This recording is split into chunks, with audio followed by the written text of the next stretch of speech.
everyone, welcome back to Wildwood Cottage and welcome back to Wales. It's lovely to have you here. Hope you're all doing well and I hope you're all having a good week.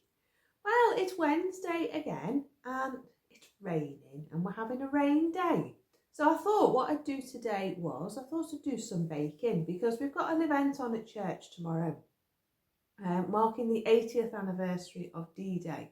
So I thought it'd be quite apt for me to do some baking, some wartime baking, in memory of D-Day. So that's what I'm going to do. I'm going to be making a quiche today. I've got some salmon. So that's going to be my vegan baking for my wartime recipe for today. So we're going to get that. So the theme today is the Digging for Victory garden. It is a wartime theme to celebrate the 80th anniversary of the D-Day landings in France. And I'm going to put a little compilation video together for you, a little compilation clip of the elderly gentleman that lived here and his part in the war in the D-Day celebrations, because there's a gentleman in church and he was 80 this year and he's put together an exhibition at the church of the D-Day landings and the effect that had on Wales and what part Wales took in it. And there's a little excerpt in there about Gordon, the gentleman that used to live in this house, who when he died, he was 97. Now, he took part in the D-Day,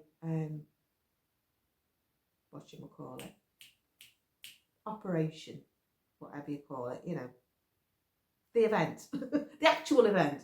And he flew in the Liberator bombers, and he was a navigator, and he plotted the route.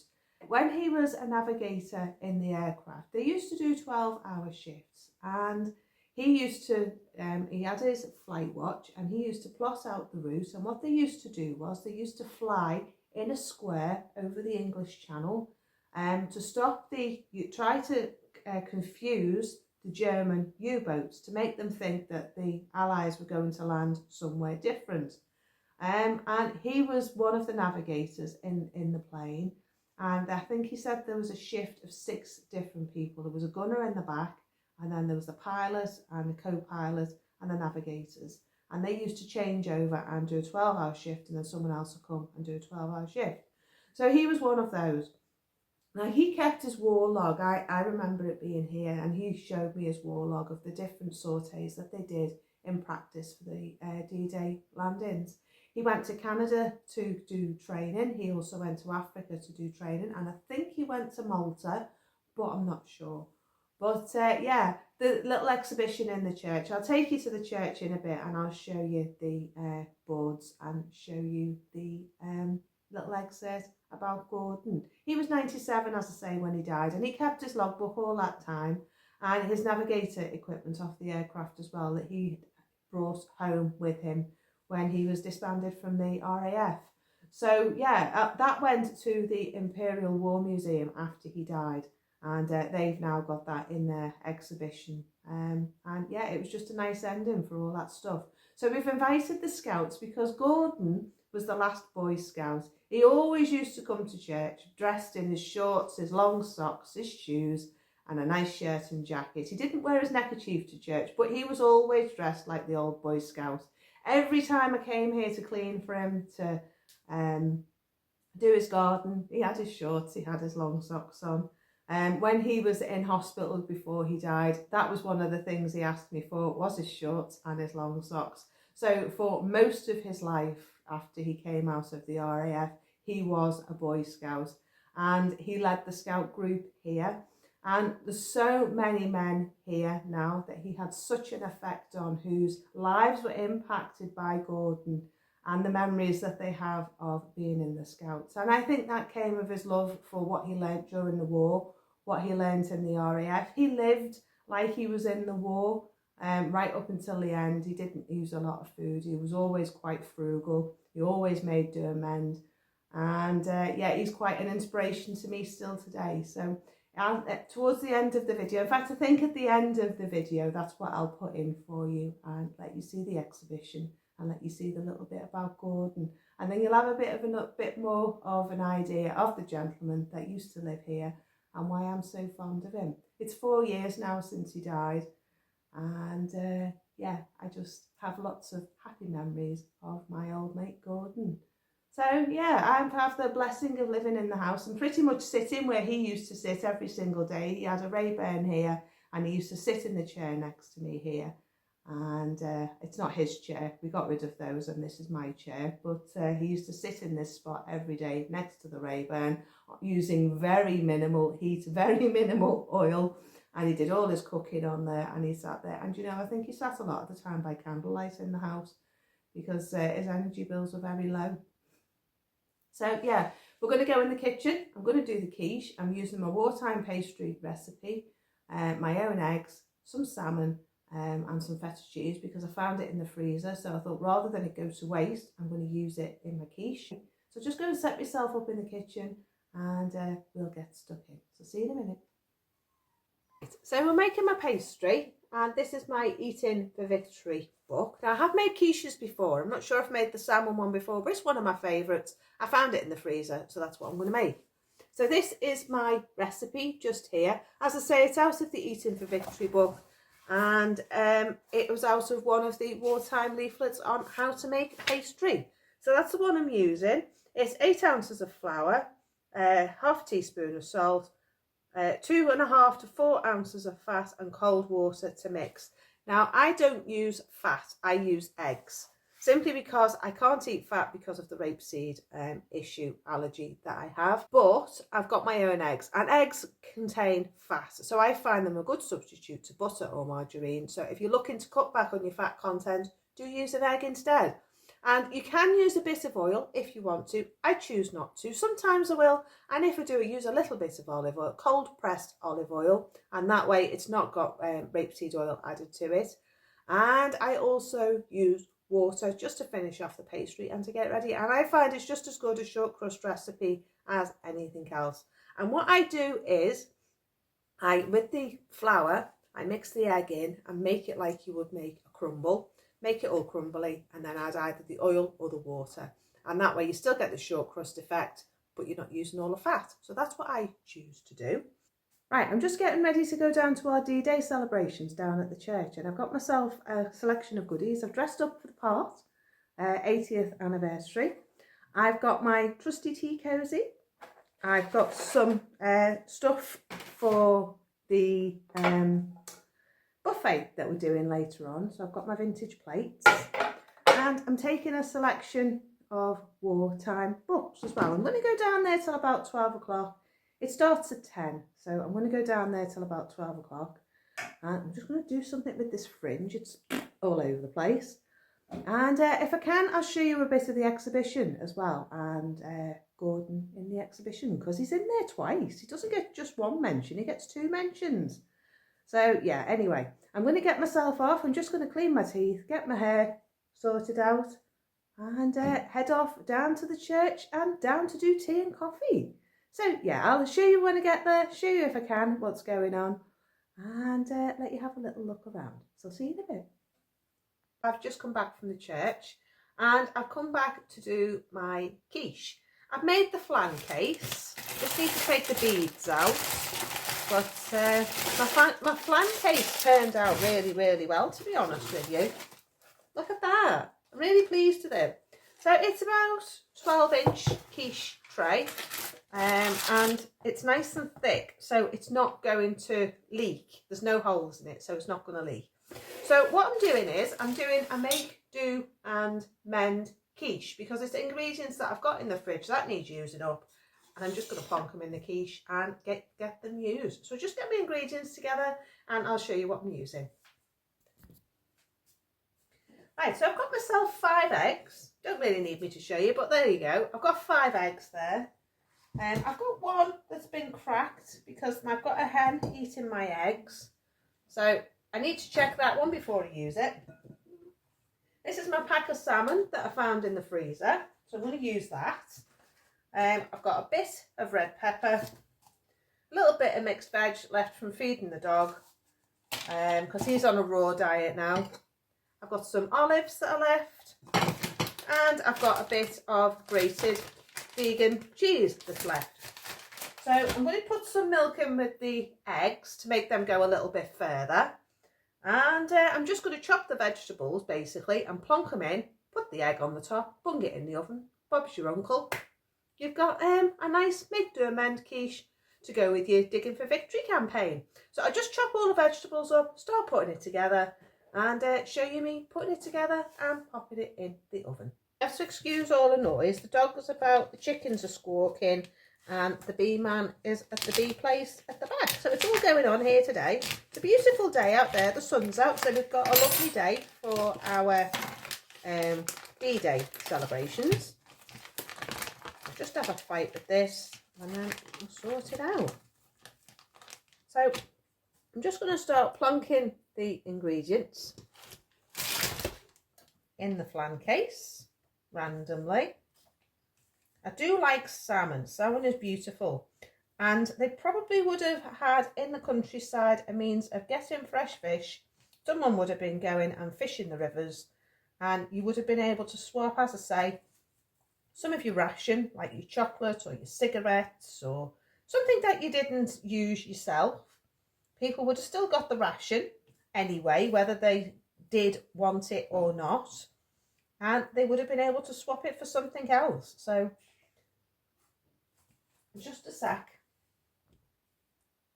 Yeah, so they would have been able to swap whatever they had on their war ration that they didn't want, and that was where the black market came in, because there has been quite a good market for people wanting stuff like rabbits and things that have been poached, and pheasants and chickens and game birds, pigeon, and people would have had an extra supply of food.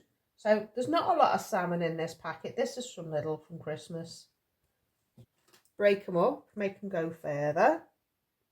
These were just soaked in olive oil and garlic, so that's going to add a nice bit of flavour, which I don't want too many because I don't want it overpowering the salmon, but I just think it'll just be a nice accompaniment to the salmon.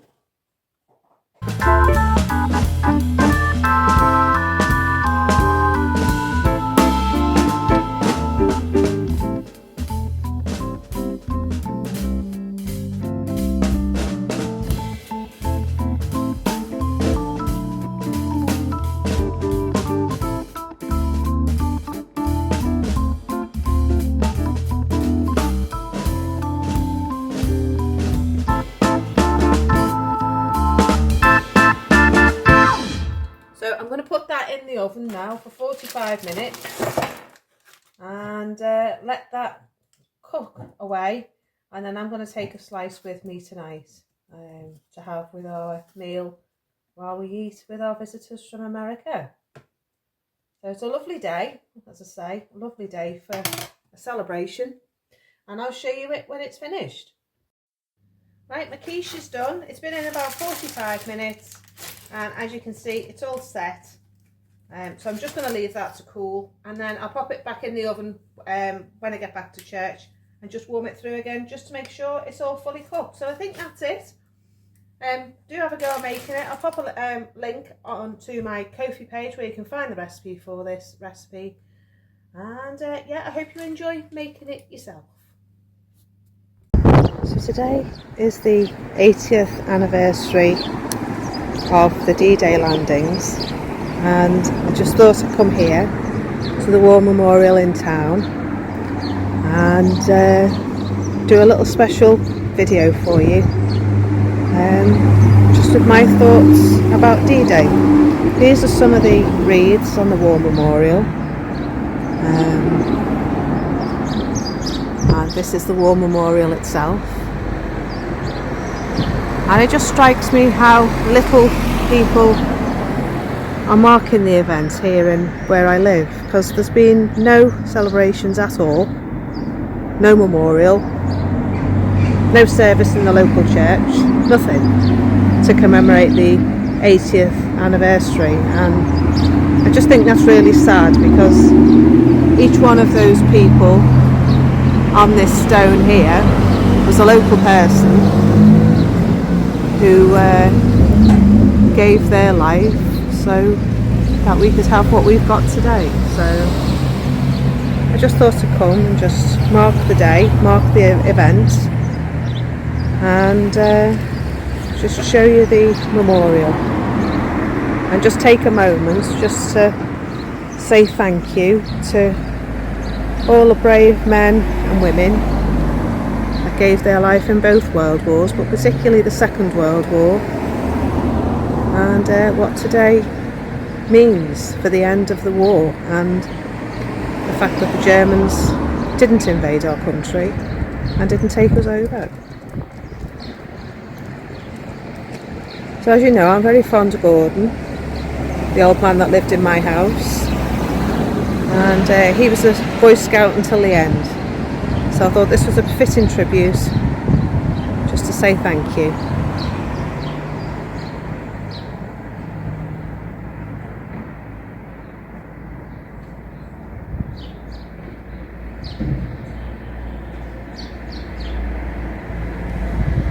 Here's our church from the outside.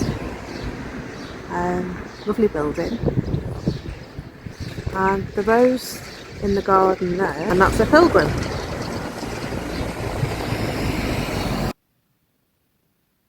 So these are some of the boards in the church for our memorial. And as you can see, Prayer Across the Nation, National Day of Prayer, was held on the 3rd of September 1942 to pray for the end of the war and all that was happening. We've got a board here for the Welsh in action and the ladies that took part in the war from Wales and this area, and some of the things that they did. Another bit there, and then round this side we've got actions in our region, and then this is a few bits of Gordon, and some of the U-boat activity that took place. It says on June 26th of June 1940, a surface U-boat was spotted. 2 attacks were made, and on the 2nd, 3 depth charge exploding on the starboard side of the U-boat caused it to turn over and sink. This Tyne Liberator, which is this aircraft here, was damaged by gunfire and had to land at Stornoway, where it was found that a shell had gone through the main spar. After 6 years of flying operations, Tyne reverted to its original role as weapons range. In this one here is a bit about Gordon, and this is him here. He was in the photograph. Don't know whether you can spot him. I think that was him there. And then in this photograph here, there he is here, and that was the flight crew that he flew with on the Liberator, which is the plane that I've just shown you.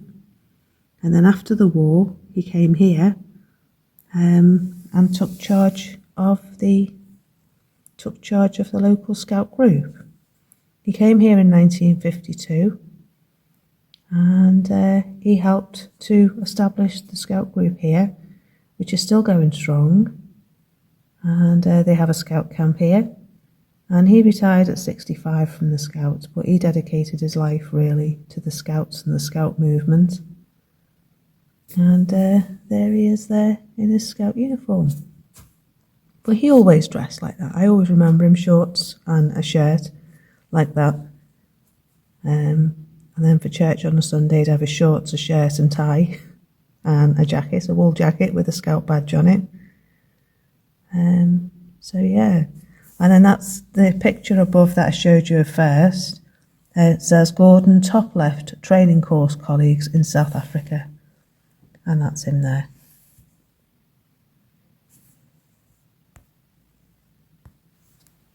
So this board here is about the D-Day preparations, and this photograph here is of a Halifax crew in 1944, and it says it's been artificially coloured view of 518 squadron crew. Yeah, so that's good. And then you've got some more details about D-Day and the logistics and things like that. And then this board here. And then this is where we had our meal last night, which was lovely. We shared it with 3 lovely ladies from America. They came over to help us with what we were doing.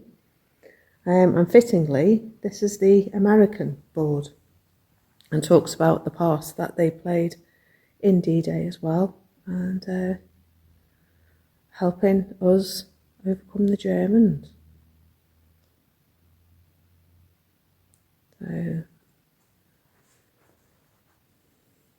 So that's that. There did used to be an Air Force base here where a lot of training went on during the war.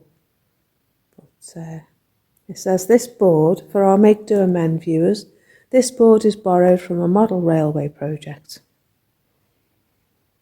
And this is quite surprising here. It says in the Daily Mail, that fewer than half of young adults know what D-Day is, and 1 in 5 think we should stop commemorating it, a major poll has found. According to a survey carried out by the Commonwealth War Graves Commission, young people's attitudes towards the anniversary events were alarmingly apathetic, with many finding them boring and repetitive. 22% of 18 to 24 respondents felt that the events to commemorate world wars were no longer needed due to the amount of time that had passed since, and believed the money spent on them could be better used elsewhere. The legacy of our ingratitude. I have to say I kind of agree with this last statement here. I don't think we should ever forget what these brave men and women did for our countries, because without them we'd be under communist rule, we'd be under a dictator.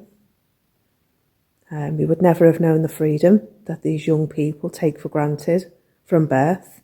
They've never known hardship, they've never known going without, they've never known sacrifice. I mean, these men would have flown for hours like that, not knowing what they were going to jump out of a plane into, if they were going to have enemy gunfire firing at them, which more than likely they would have done. As soon as they jumped out the plane, they would have been under attack with bullets and guns and ammunition, and they would have had to try and navigate their way through all those bullets to land safely. I mean, old Gordon, when he flew in the Liberators, he flew 12 hours at a time, 12-hour shift in the same position. So these young people today, they just don't know what that hardship is. A nation going without food and being under rations, not knowing where your next meal was going to come from sometimes.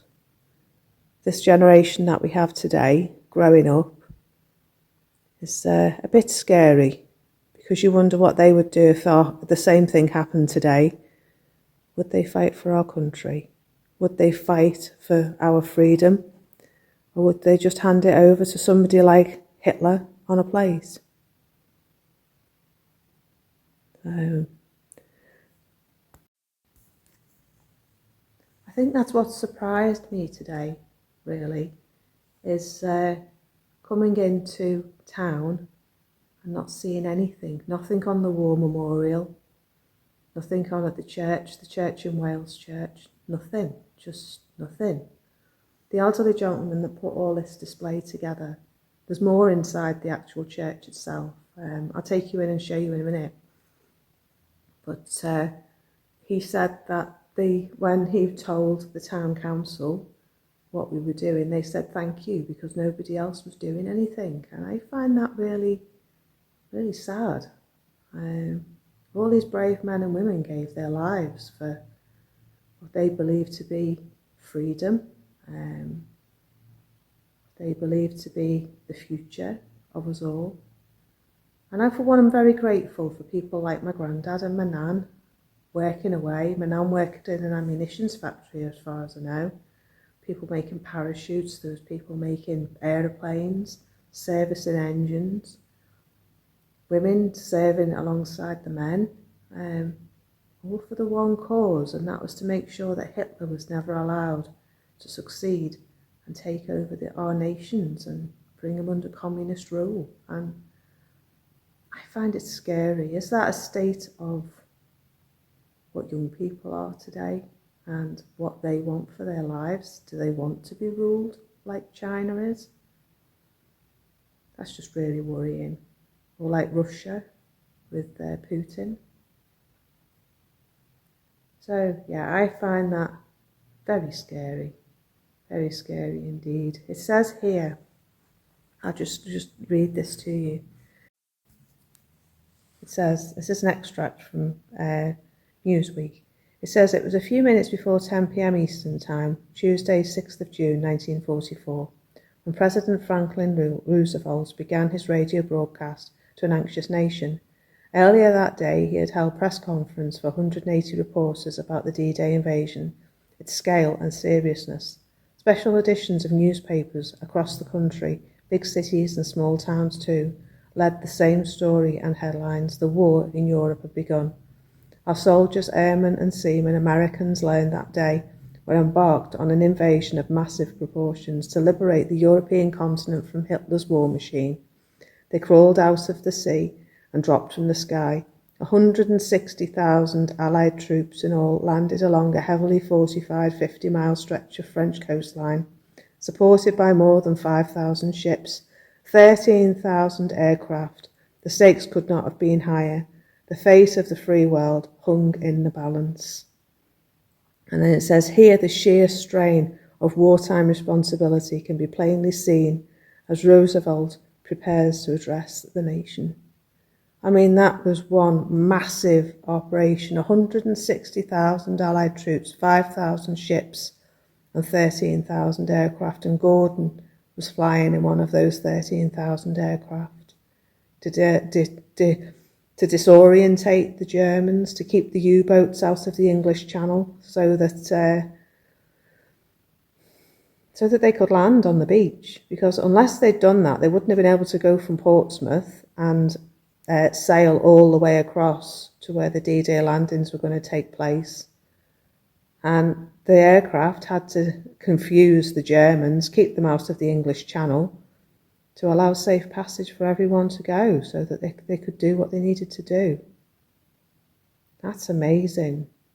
Especially when you think of the primitive nature of our aircraft and that back then, and our artillery. Amazing. A lot of inventions took place around that time that we still use today. Being able to fly across the Atlantic being one of them, I suppose. It says in 1941, all US troops were given special Gideon's edition of the Pocket Bible, which included a message forward to the armed forces as Commander-in-Chief. This is by Franklin Roosevelt. As Commander-in-Chief, I take pleasure in commending the reading of the Bible to all who serve in the armed forces of the United States. Throughout their centuries, men of many faiths of diverse origins have found in the sacred book words of wisdom, counsel, and inspiration. It is a fountain of strength, and now, as always, an aid in attaining the highest aspirations of the human soul. Very sincerely yours, Franklin Roosevelt.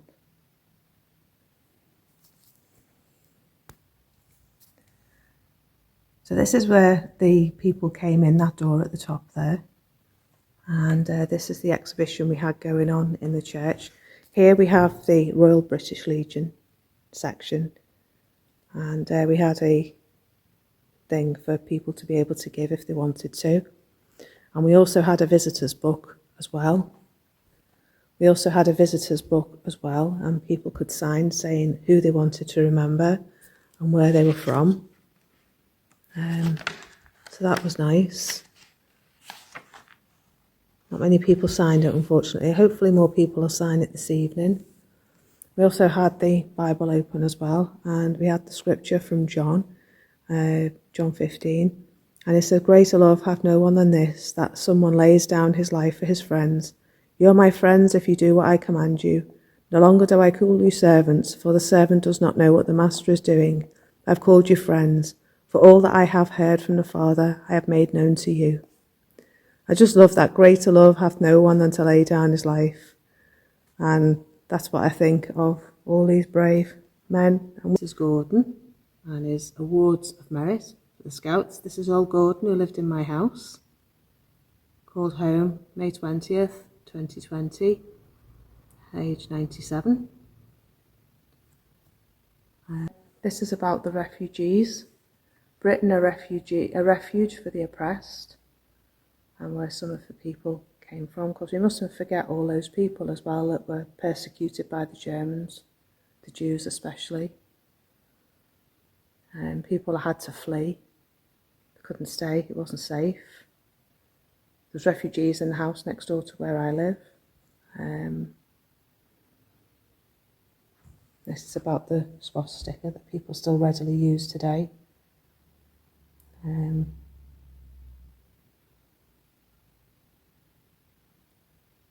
this is one of the main reasons why the war started.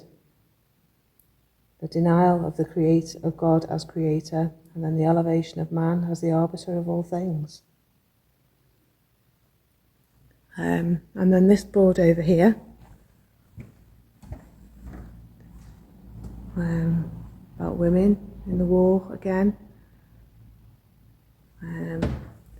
Prayer on DDay 1944 for all that was going to happen. Praying for deliverance, praying for help. Bletchley Park.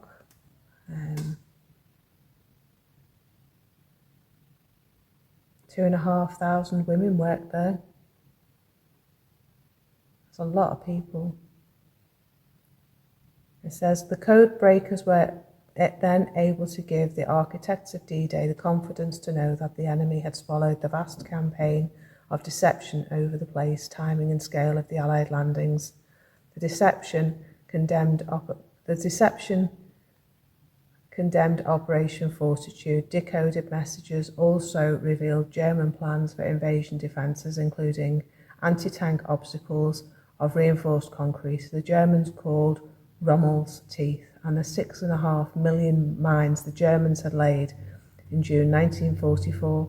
Allied landing forces were anxious to avoid running into the feared German panzer divisions, who couldn't know the locations and the units stationed in France, until Germany's General Heinz Guterin decided to tour all the units in May 1944 and filed reports in messages that were cracked at Bletchley Park to reveal the locations of the panzer units. So it played a very important part.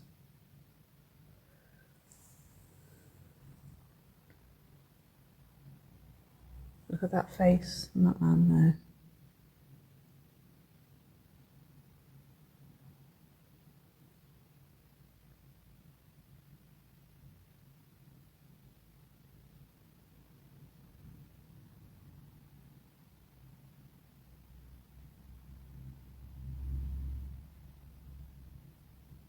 So I just want to show you the board that's in keeping with our theme on my channel.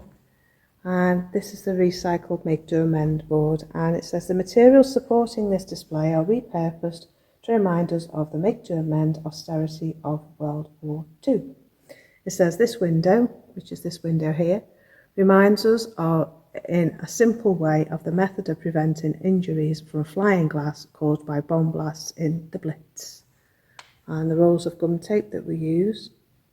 Gum tape which needed wetting first before it could be used, and then it just set so that the glass would stay in place. Children made homeless by the Blitz.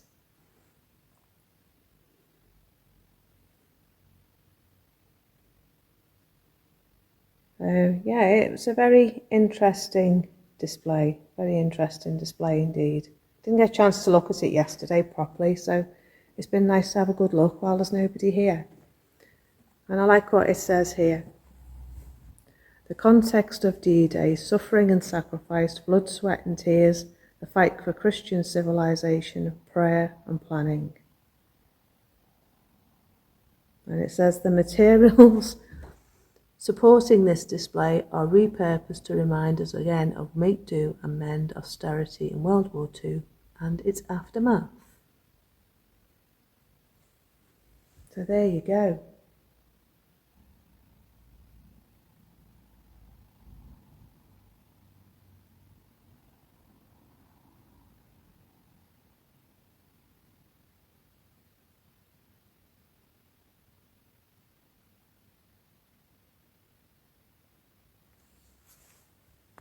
Right, so I hope you've enjoyed my little tour of our memorial at church, and that it's just focused your mind a little bit on the role that prayer took in the D-Day operation and the war, and the sacrifices of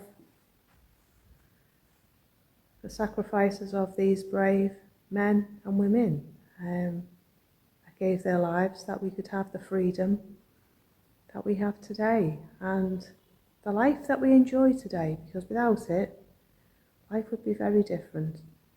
Great Britain would be very different. America would be very different. Australia would be very different. We'd all be like, Europe would be completely different if it had stayed under the German occupation that it was under. So